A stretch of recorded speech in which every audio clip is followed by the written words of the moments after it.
afternoon, everyone. We're going to switch now to talk about the clinical landscape here and opportunities for collaboration within the department. Let me start again with just reminding everybody of the divisions that we have here in our department. You can see MFM, our hospitalist division, midwifery, our nurse practitioners, 21 generalists. We have GYN oncology, REI, Urogyn, and family planning, and we're top ranked in the US for the services that we provide. In terms of our training programs, this is an amazing area where we gain a lot of ideas from our trainees. They're so smart and they're able to bring forward some really good thoughts about what we need to do to improve the care that we provide. We have 24 residents and then 3 fellows from each of the different specialties. However, following the legacy of Dr. Robert Resnick, who established our fellowship 30 years ago in 1975, we are going to grow our fellowship to have 2 fellows per year for a total of 6 per year. And same thing with urogynecology. They're going to be increasing their fellow complement. We are very, very excited about that. But I also wanted to just talk about how UCSD care and also some of our research, our OB registry in specific, reflects the population that we care for here in San Diego County.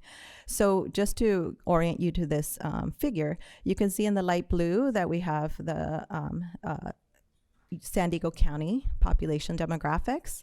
And then in the middle blue, you have the UCSD clinical care population demographics. And in the darker blue is the OB registry that we maintain here at UCSD. And you can see that it very much mirrors the demographics of the population that we serve clinically, which is very, very important and something we aim to achieve, to have our population that we care for be reflected in the research that we produce. And now, where are we located in San Diego? We are everywhere providing OB and also GYN care. And so I've placed stars throughout San Diego County to kind of show you the reach that we have. As you guys know, UCSD Jacobs Medical Center is where our labor and delivery is, and it's housed here in La Jolla.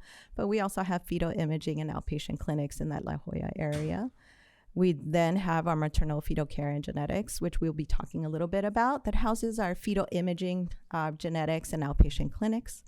And then now in Hillcrest, we have our older hospital, but also we have the new McGrath fetal imaging, which will be opening up and will be housing our future fetal surgery program. We have very specialized OB clinical programs here at UCSD. We have our diabetes and pregnancy program that really cares for women with pregestational diabetes, and most of the women with pregestational diabetes in San Diego County, as well as gestational diabetes, and offer state-of-the-art care.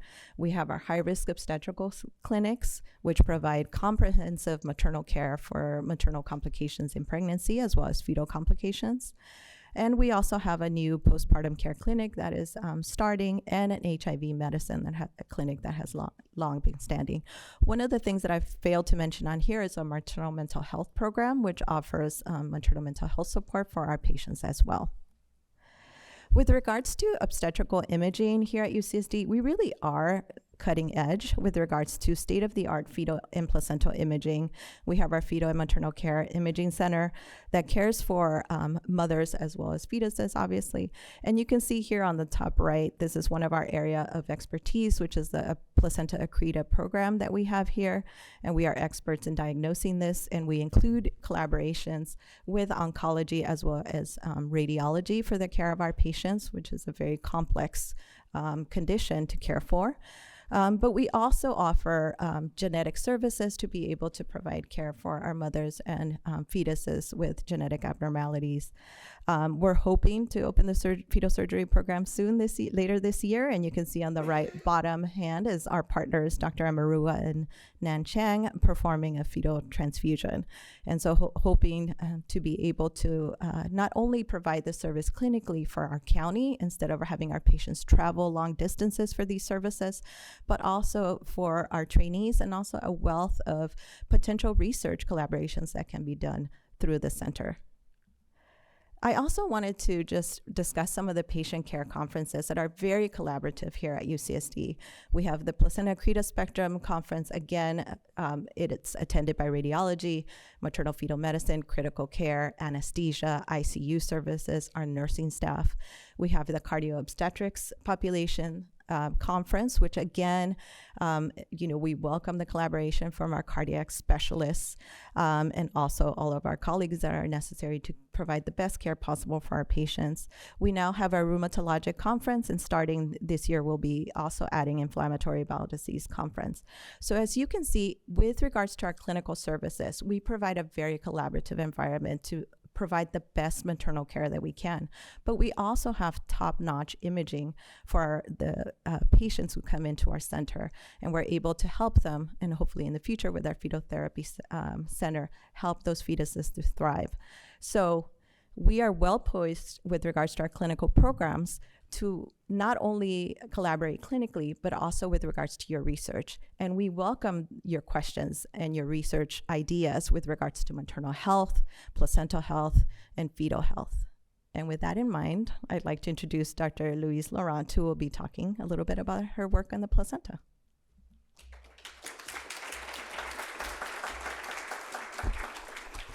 Great. Thanks very much. In my role as also one of the co-directors of CORI, welcome to everyone. So glad to see everyone here.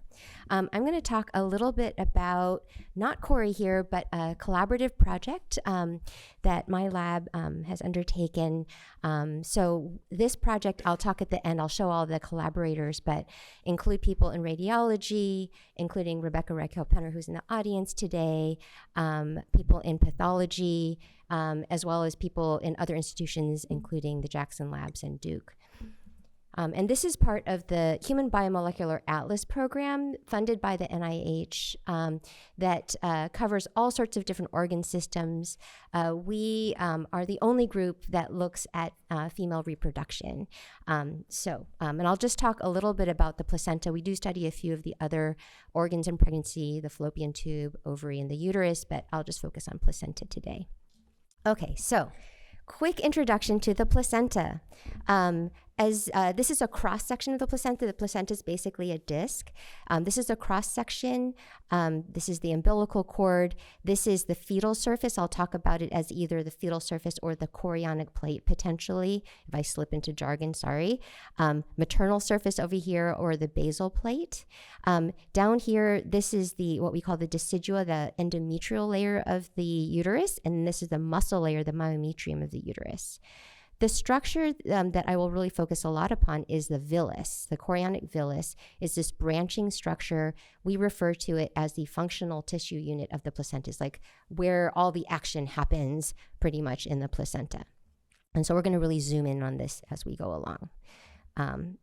Okay, so here, this is just a little zoomed in on the villus. You'll see there are many different cell types. I'm going to talk a lot about the cytotrophoblasts, these yellow cells, which are proliferative, and they give rise to two other cell types. The syncytial trophoblast, which is in green, or STB. These are the cells that transport both nutrition, waste, oxygen, fluid between the mom and the baby. And it also is the site of most of the hormone production of the placenta. And then here, these ectrophilous trophoblast cells, EVT, in red, they anchor the placenta to the maternal tissues, and they actually invade into the maternal tissues. They even replace some of the cells lining these maternal vessels here in pregnancy. So why do we want to study the placenta? Because we want to figure out, what is the difference between placentas in different biological conditions. And today I'm just going to focus on some really high-level, obvious ones because we need to start somewhere. So before we run and look at disease, we want to walk and just study normal placenta. And so I'll talk about two main conditions. One is labor and not labor of the term placenta. And then I'll also talk about the placenta through gestation, through the course of development, through the pregnancy. And I'm going to refer to this table a bunch of times. And these are just types of questions we can ask. For example, what are overall differences, for example, between labor and not labor in the placenta? What types of cells are in the placenta? If you see a difference between labor and not labor, which cell types are changing? Or is it just that the different cell types are changing not in what their behavior is, but in the number of cells? So these are sorts of questions that we in the placental biology think about all the time. The new technology is allowing us to not only see what types of cells are there, but who they're next to, what their neighborhoods are, and how they talk to each other, which I'm referring to as cell-cell signaling. So these are just large areas of questions. And I'll talk about the different technologies that we've used really quickly and what types of questions they can answer. So this is like old stuff now. When I was going to grad school, this was like not even on the horizon, but now this is every day. This is called bulk RNA-seq. You take a chunk of tissue, you ask what RNAs are in there. You can do this for placentas from vaginal deliveries and C-section deliveries, and then each of these dots is a gene. If it's in this gray, it doesn't really change much between vaginal delivery and C-section. If it's red, it's higher in labored placentas. In blue, they're higher in the C-section placentas. You can look at other questions too, like male and female babies. There are differences. There's like all these differences here. This is the Y chromosome. These are all the genes in the Y chromosome, not surprisingly. But as you can see, you get this cloud, you get lists of genes. You can do some functional enrichment analysis for people who know like pathways analysis, but it's still very big picture, right? So basically you can look at global differences. You cover the whole transcriptome. You can look at every RNA that's there. You can look at all the cells that are there. And it's pretty cheap, so you can do hundreds to thousands of samples, but you don't know which cell types are there, and you don't know what each cell type is doing. And plus, if you have really rare cell types, they get lost in the noise, right, of all of the different transcripts running around in your chunk of tissue. So you can answer basically 2 categories of questions using bulk RNA sequencing. All right, so you can then do single cell or single nucleus sequencing, and this is just one of the data sets that we generated as part of this project. And in this case, each dot is a different cell. And the relationship spatially in this picture is just which cells have more similar RNA sequences and what we call ATAC-seq or chromatin accessibility signatures. And here you can annotate the different cell types. So, syncytial trophoblast, which I mentioned before, extravillous trophoblast, those invasive cells, these tiny, yellow cluster here. CTB, the proliferative progenitor cells, the cytotrophoblasts are over here. So, so you can get data on lots and lots of cells. This is 43,000 cells, just about, in all these different types. You can do some comparisons between different conditions, and I'll have to say that we just got data right off the presses on some different conditions, but I didn't get, the supercomputer did not work fast enough for me to share them with you. But this is just showing you that you can look at lots of cells at a time and get really detailed information about them. The advantages are single cell or single nucleus resolution, data from thousands of nuclei per sample. You cover the whole transcriptome or the whole genome, but you have no spatial information. You've blown apart your chunk now into all the individual cells, and you get data on each of the cells, but you don't know who they were next to, so you don't know who they were talking to. Also, super expensive, so you can only do usually dozens of samples at a time. So these are the types of questions that you can answer with what we call the multi-omic or single nucleus, single cell sequencing technologies. Okay, so this is the first of our spatial technologies. This is data that we generated using the GeoMix machine that's actually here, was here in this building, just moved to another home for sort of logistical reasons. But basically, you can take a section of tissue. So this is as if you had a pathology specimen. You cut it, and then what you do is you can pick out different areas, and you can do sequencing on those areas. And in fact, you can do better than that. If you have markers for the certain cells that you care about, you can actually profile just those cells. So for example, we use pan-CK, pan-cytokeratin as a marker of the syncytial trophoblast, and CD31 as a marker of the endothelial cells. You see these beautiful syncytial trophoblast layers here, and then these beautiful fetal capillaries. You can profile them separately. So you can say, what do the red cells do in this picture? What do the green cells do in this picture? And you can come up with lists of these different things. Now, going back to the bulk RNA-seq, I showed you this picture. I'm going to highlight. There was this gene, aquaporin-3, which is higher in labor than in bulk. Labor than C-section placentas. But we didn't know which cell types they came from. Well, with GeoMix, we could say that they are higher in labor in the syncytial trophoblast specifically. They're not in the endothelial cells. They're not in the stromal cells in the placenta or the extravillous trophoblast. Specifically, non-labor it's not on, in labor it turns on. So you can really look at individual genes, who's making them, in that whole tissue. Another thing you can do is you can look at the same type of cell in different locations of the tissue. So if you look at a double staining between cytokeratin and HLA-G, you get the extravillous trophoblast. They are in the basal plate, so in this area. They're also in the septa of the placenta. And they're also in two other areas of the placenta. They're at the chorionic plate, which is where the fetal side is, and they're in these other structures called trophoblast islands. So with geomics, you can pick these areas separately. And what you see actually is that if you compare the differences and similarities between those extravillous trophoblasts in these 4 different locations, they break out into 2 different groups.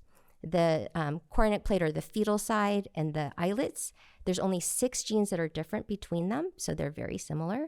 And then between the basal plate, or the maternal side, and the septa, they're also quite similar. So you basically have 2 main populations, and you can actually identify markers that separate these populations from each other, which is actually, I think, super cool. All right, so in geomics, spatial information is preserved. You don't have cell type bias in your capture. It's also whole transcriptome. The problems are that it's not single cell. You need at least 20 cells of a given type to actually profile it. And as you might see, it takes quite a bit of technical expertise and a good eye to pick out which areas you want to look at and what markers you're going to use. So just highlighting again, there are other questions you can start answering, including spatial relationships with the geomics. I'm going to move on to another spatial technology. This is called imaging mass cytometry. So unlike the geomics, this is imaging. You see everything that's there, right? Cells, not cells, everything. Here, the limitation is you have to pick which proteins you want to look at in this. It's an antibody-based assay. Here we pick 28 proteins custom, develop the assays for them. And here I'm just showing DNA for the nuclei of the cells and 4 markers for looking at the cells within them. So this is, of course, very pretty. I love these images. But what can you learn? Well, you have to then go into a very complicated and sophisticated set of bioinformatic tools that help you, quote, segment the cells. So this is a beautiful picture, but where are the cells? How do you recognize cells? So we have a collaborator at Duke, John Hickey, who developed this segmentation tool called Mesmer, which helps identify the cells, and then it clusters them according to the similarity in their expression of those 28 proteins. And this is just another way of looking at it, where now we have the cells across the cell clusters across this way, and each of the 28 proteins this way. So a big dot means that a lot of cells in the cluster express that protein. A dark dot means that they express that protein highly. So you have both color and shape telling you about abundance of the cells in those clusters expressing that protein, and darkness, how high that level is. And basically, to me, this is the kind of figure to look at about 20,000 feet, because you just want to look for patterns, right? So you might want to say, well, what's going on here? This type of cell is expressing basically this one protein. Well, these are B cells, right? If you look over here, this cell here, this type of cell is expressing basically only one thing very highly. It's tryptase. These are mast cells. So these are very rare cells in the placenta that normally you wouldn't see unless you had nice markers for them. You can also start seeing we have syncytial trophoblast, but we have 4 different types of them. There's endothelial cells, and there's 5 different types of those. So these are the things you can start learning if you have an imaging type of technique. So for IMC, great. There's spatial information preserved. There's no cell type bias.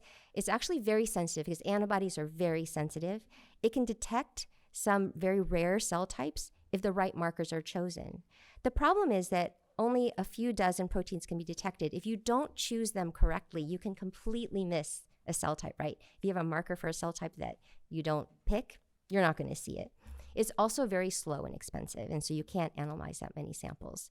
We did 4 sections of term placenta. It took us a month to generate that data. So I know Ina's here, and she has the next generation of that machine, which is much, much faster.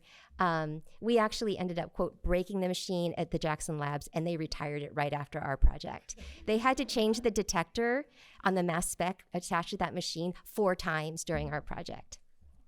So, but it did generate beautiful pictures, right? So you can look at new cell types if you pick your markers correctly. You can see differences in cell numbers because there's no bias, and you can look at spatial relationships.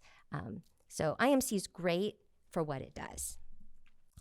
This is our newest platform that we've brought on. This is called Xenium. So this is an imaging system, very similar in idea to the imaging mass spec, except that it primarily looks at RNAs. So you can pick your favorite panel of about 300 to 500 RNAs. We did 300 because that was the state of the technology when we started collecting our data. We went through the literature as well as our multi-omic data and our geomics data and picked out 300 genes that you see here to mark the different anticipated cell types. So this is actually from our prior data. And so I'll focus here basically on trophoblast across gestation.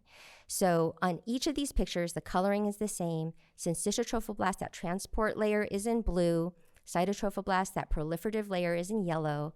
These light blue are actually syncytial trophoblast on the way to being, cytotrophoblast on the way to being syncytial trophoblast, and then EVT, the red ones, are the invasive cells. So you can see in the first trimester this beautiful pattern of these are the villi. There's a continuous layer of the proliferative cells that then feed into the outer layer.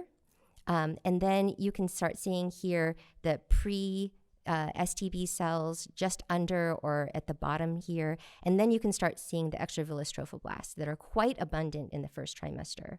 When you go to the second trimester, the EVT are much less abundant. You can also see that the proliferative progenitor cells are much less abundant. And in the third trimester, it's almost all syncytial trophoblast, right? So this is the evolution, the maturation of that organ, the placenta, through gestation, reflecting, what its role is at each stage of development. And you can actually take these and you can quantify the different types of cells. And so you can see that transition I just described in words in this graph where the STB layer becomes more abundant and the other layers drop off over gestation. And so you can then do a dot plot like this and look at these different cell types across gestation, first, second, third trimester, and the fact that actually there are different markers for these cells. So it's not just the abundance of each cell type, but the cells are changing through development. And then finally, I just want to show this, this case because it's so beautiful. This is a first trimester gestational sac, basically in its entirety. So the sac is in the middle, and then the placenta that's developing is all around it at this stage of development.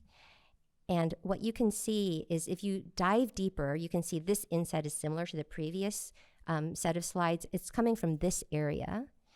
And what you can start seeing is there's multiple types of progenitor STBs, and there's multiple types of the extravillous trophoblast as well.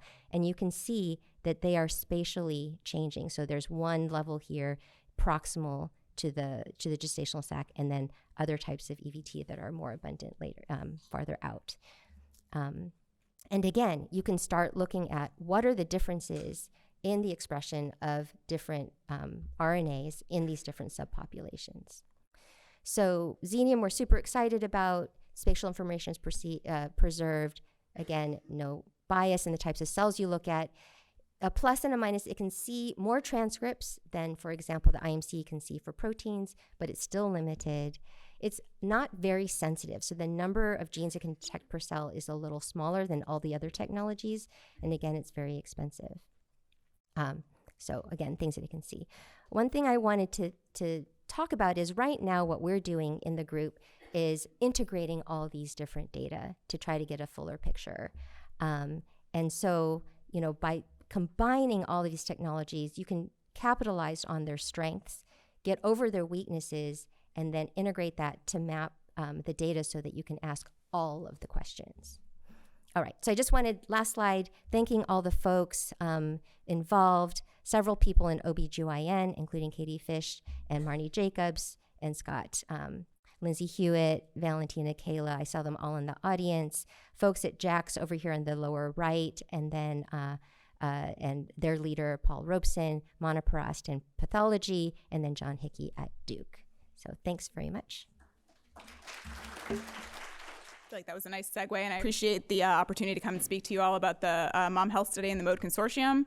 And I'm actually going to flip this a little bit, even though the title says Mom Health Study and the Multi-Omics for Health and Disease Consortium, or the MOHD Consortium. I'm going to talk about the MOHD Consortium first, and then how the Mom Health Study fits into it. And just want to mention I have no financial disclosures related to this talk. So the MOHD Consortium was actually conceived by the NIH as a collaborative initiative to advance the application of multi-omic technologies to study health and disease in communities that have not traditionally been included in genomic studies. The goals of the MOHD Consortium overall are to explore the use of multi-omics integrated with phenotypic and exposure data to detect and assess molecular profiles associated with healthy and disease states. Second, to develop generalizable data harmonization, integration, and analysis methods, as well as best practices and standards for the optimal application of multi-omics, and to create a multi-dimensional data set that is available for research to the research community. And in order to accomplish this, the NIH sought disease study sites, or DSSs, to propose studies focused on disease areas for which integrative multi-omics could be used to define associations with healthy and disease states and detect changes in associations and molecular profiles over time. And so they gave some guidelines for these disease study sites. Basically, they were looking for diseases that could be studied with 200 cases and 100 controls. That would include phenotypic and environmental exposure measures, and that would do measures and collect samples at least 3 time points. And just with this solicitation, they actually awarded 6 disease study sites that are very varied. They span from diabetes and kidney disease to liver disease, asthma, and maternal health, specifically preeclampsia and hypertensive disorders of pregnancies, and also include 2 pediatric sites, so both pediatric and adult cohorts. And prior to the study even starting, there was a defined 1-year planning period. So this was to bring together all disease study sites, the Data Analysis and Coordinating Center, or the DAC, the Omics Production Center, or the OPC, NIH, an external advisory board, and a community advisory board to standardize activities across the consortium. So this included defining common data elements, or CDEs, that were going to be collected by all sites, including demographics, medical history, clinical measures, social determinants of health, and lifestyle characteristics, sample collection protocols for both blood and urine, as well as nasal swab and stool, and standardized data production at the DAC and the OPC, which includes omics and metals. And the goal of this harmonization is really to make sure that the data sets that are generated for use are comprehensive and are combinable across all disease study sites. Yeah, so consortium-wide enrollment actually just began in February, which we were very excited about. And you can see here, I hope from this map, that these disease study sites, omics production centers, and the DAC span across the United States, so very varied. And not surprisingly, for the purposes of this talk, I'm going to focus on this site right here, which is right here at the University of California, San Diego. But this is actually in conjunction with Vanderbilt University. So I do want to highlight that this is a dual site study, which brings us to the Multi-Omics for Maternal Health, or the Mom Health Study. And our study focuses on preeclampsia and hypertensive disorders of pregnancy. And I know a lot of people in this audience are aware, but for those who aren't, hypertensive disorders of pregnancy comprise both chronic hypertension, which is hypertension that exists before the 20th week of gestation, gestational hypertension, which is new onset hypertension that develops after the 20th week of gestation, and preeclampsia, which is hypertension with evidence of some sort of organ dysfunction, and so it's a severe form of a hypertensive disorder of pregnancy. And importantly, these are pretty common complications of pregnancy in the postpartum period. Here at UCSD, they affect about 25% of pregnancies, and including 11% of those with preeclampsia. And they're responsible for 14% of maternal deaths and about 10 to 25% of fetal or newborn deaths. And while we mostly think of these as being associated with perinatal complications, 70% of maternal deaths due to hypertensive disorders of pregnancy actually occur in the year after delivery. And this remains a really understudied component. And importantly, there are estimates that about 2/3 of these deaths are preventable, with better detection and planning and monitoring. And they're also related to poor health outcomes later in life for both the mom and the offspring, and for the mom including chronic hypertension, ischemic heart disease, heart failure, stroke, renal disease, and death.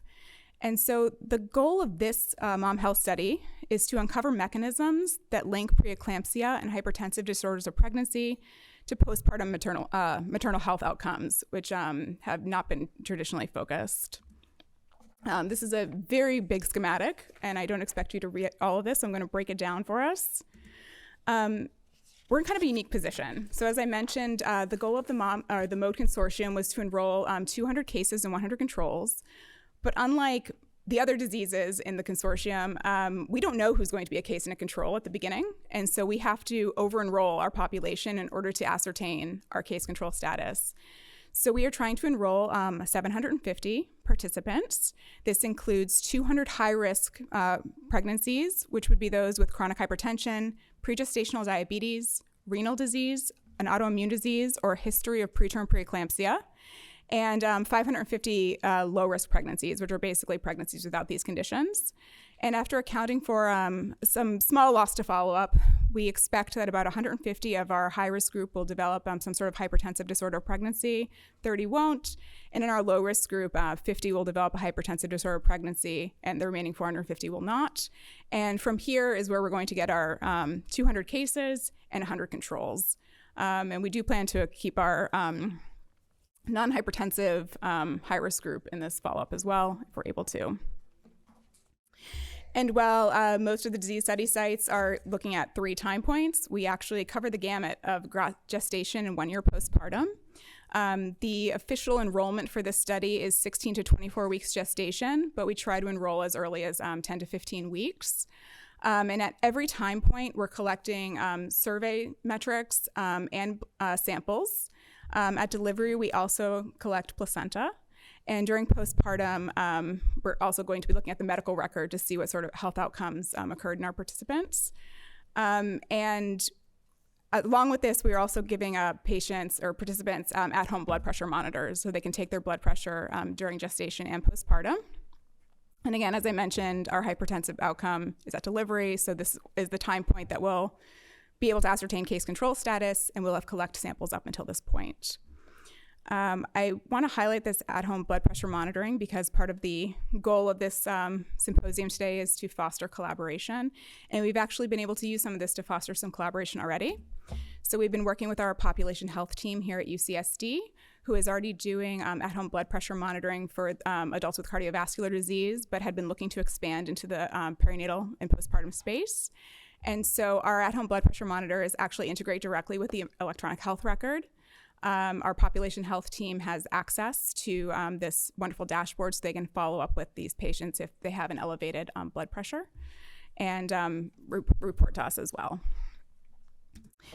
We also partner with one of our Warher scholars, UK Amarua, who's doing a watch study. This would be during the first 6 weeks postpartum for continuous blood pressure monitoring in a small subset of patients and using our same surveys. So her surveys align with ours so we can hopefully, again, collaborate and align data after the conclusion of both of our studies.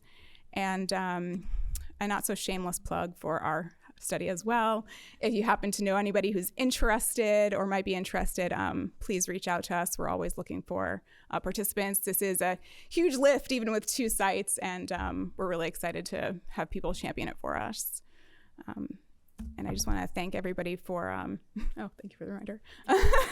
Thanks for having me. And I want to highlight our wonderful study team without whom this would not be possible.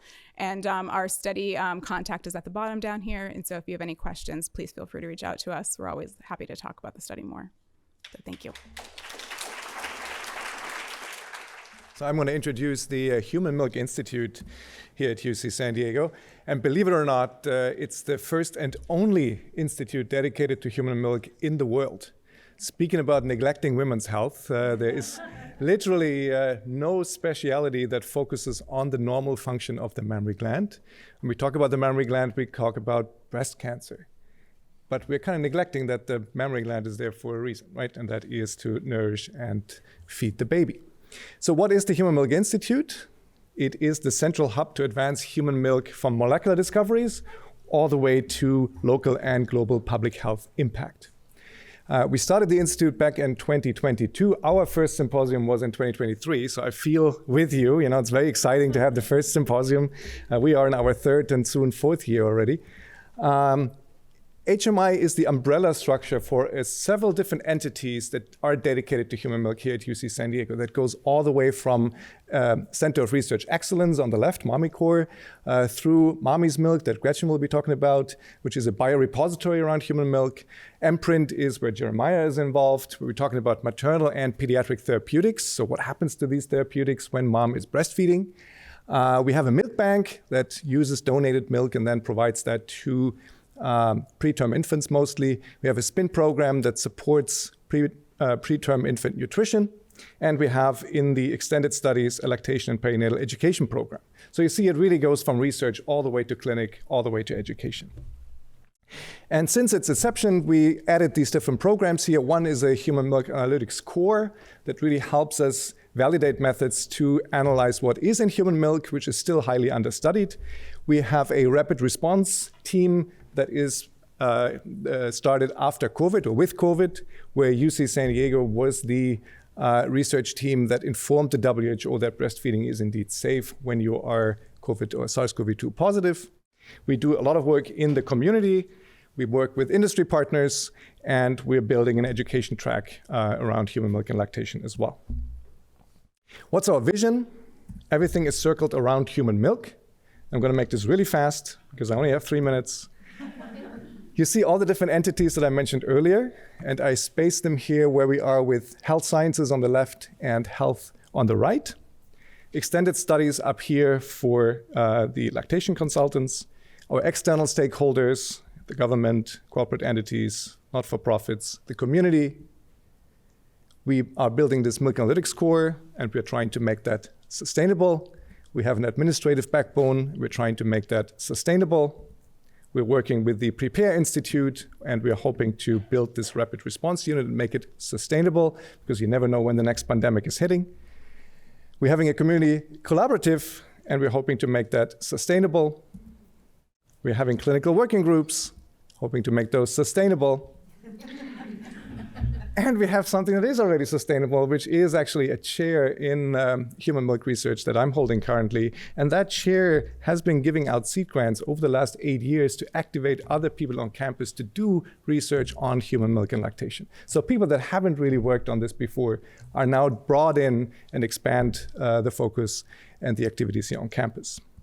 So that has been very successful, and we're trying to mimic this now and scale it to bring on additional endowed chairs that focus on the mammary gland, on mammary gland biology. So you see biological sciences pop up, milk composition, the pediatric outcomes of human milk, systems biology, engineering. All this is, of course, human interaction, so we're trying to bring in social sciences. And all this has a relevance when it comes to public health.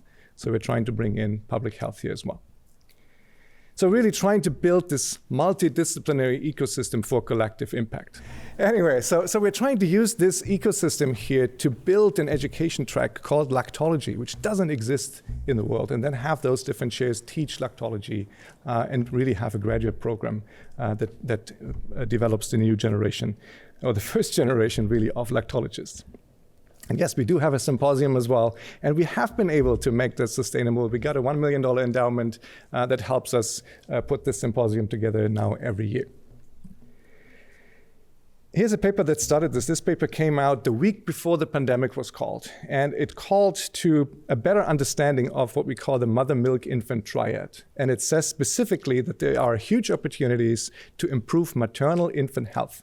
It's not just about the baby. Breastfeeding is also beneficial to the breastfeeding women.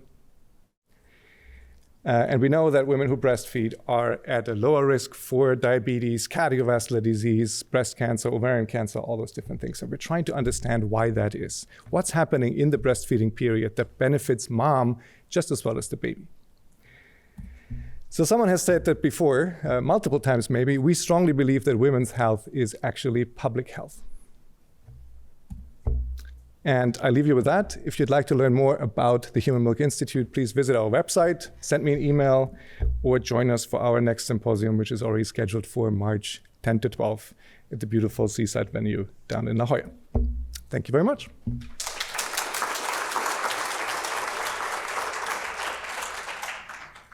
All right, thank you for the invitation to speak today. I'm Gretchen Bandoli. I'm an associate professor in pediatrics in the Division of Environmental Sciences and Health. So what I want to do is just share 4 of kind of the main programs we have in our division. We're a small but mighty division. This is us, Ken Jones, Tina Chambers, Miguel Del Campo, myself, and Carrie Bertrand. So the 4 programs that I want to talk about that are certainly open to collaboration. We've had a lot of collaboration through many different divisions, departments, schools over the time, and continue to welcome more. So to start with, the Center for Better Beginnings is kind of the mainstay of our division, run by Tina Chambers, and this is a program that enrolls pregnancy cohort studies, primarily studying medication and vaccine safety during pregnancy. We enroll in the first part of pregnancy and collect very detailed information about exposures, prescription, over-the-counter, nutraceuticals, kind of the gamut of exposures that people have over gestation, updated throughout the course of pregnancy, and then we follow the infant for a minimum of a year, collecting growth and neurodevelopmental outcomes. That has been expanded into mommy's milk, which Lars just mentioned. And so in addition to studying medication and vaccine and other exposures during pregnancy, it is probably equally, if not more important, because we know less about them in lactation. And so this is a cohort. Both of these are continuous ongoing cohorts, but here we're enrolling people during lactation. They give a milk sample, sometimes cereal milk samples.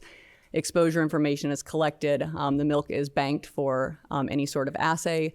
And we continue to follow the child for variable durations for neurodevelopmental and growth outcomes as well.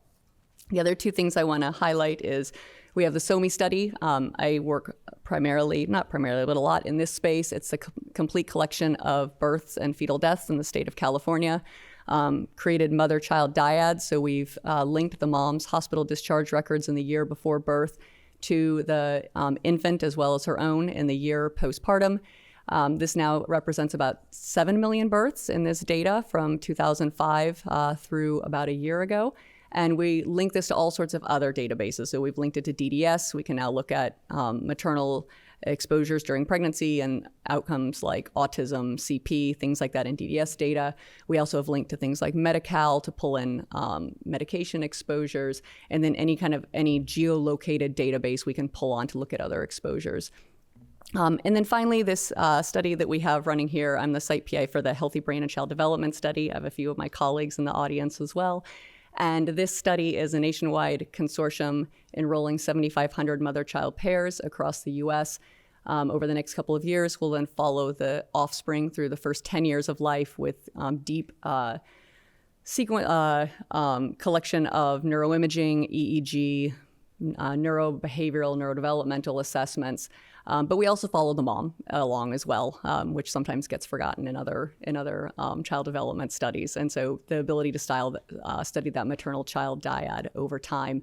These data will be publicly released with the first release hopefully in about a month.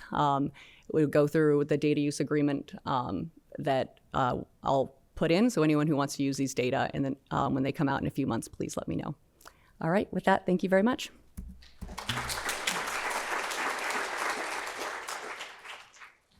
Hello, everyone. My name is Ina Stelzer. I'm an assistant professor in the Department of Pathology. And I would like to talk about what we do in the lab, where we study reproductive and systems immunology. So the maternal immune system needs to adapt to pregnancy to establish and maintain tolerance to the semi-allogenic fetus, which expresses genes and thus antigens that are coming from the father. We know that this immune adaptation is disturbed in pregnancy complications, for example, preterm birth. In my previous research and currently ongoing research, we have leveraged these immune dynamics to predict the onset of labor from maternal metabolome, immunome, and proteome in maternal blood samples that were collected in the last 100 days before the onset of labor. And since then, we have expanded these measurements to now also look at the immunopathology preceding spontaneous preterm birth, and we found that immune dysregulations of this maternal immune adaptations already occur in the first trimester in women who will later experience spontaneous preterm birth, which gives us indication that we might be able to find early biomarkers and potentially therapeutic targets to intervene eventually. So we, in our lab, the current focus of our studies is the brain-body connection in pregnancy. So the question is how the central nervous system or the maternal brain influences the necessary local and peripheral local and systemic immune adaptations in the periphery to allow for the healthy growth of the baby, and then also how the pregnancy influences the maternal brain. And we see the immune cell as the integrating hub of all these different adaptations, and these immune cells communicate across a variety of peripheral and central niches. These immune cells integrate the immunotolerogenic adaptation, the neuroendocrine adaptation that is driven in big parts by the placenta, then neurobiological adaptations, and also behavioral adaptations, for example, sleep or differences in feeding behavior. And these adaptations are all influenced by social determinants of health.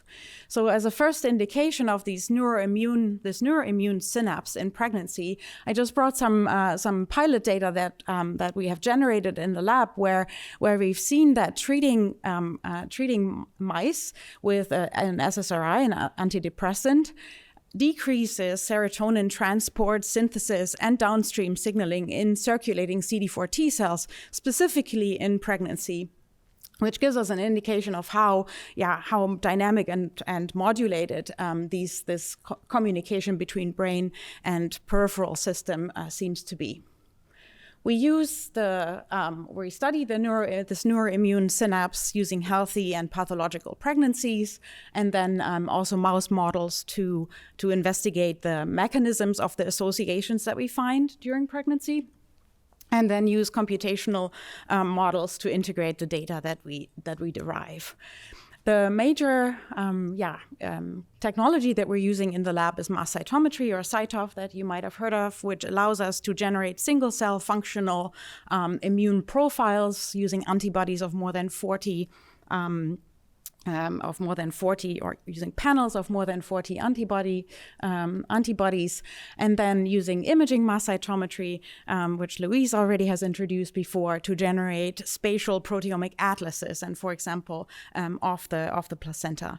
And we're doing this with our own CyTOF machine in the lab, which is open to all collaborators. And yes, so this is the latest generation, which is much faster than Louise, the previous generation.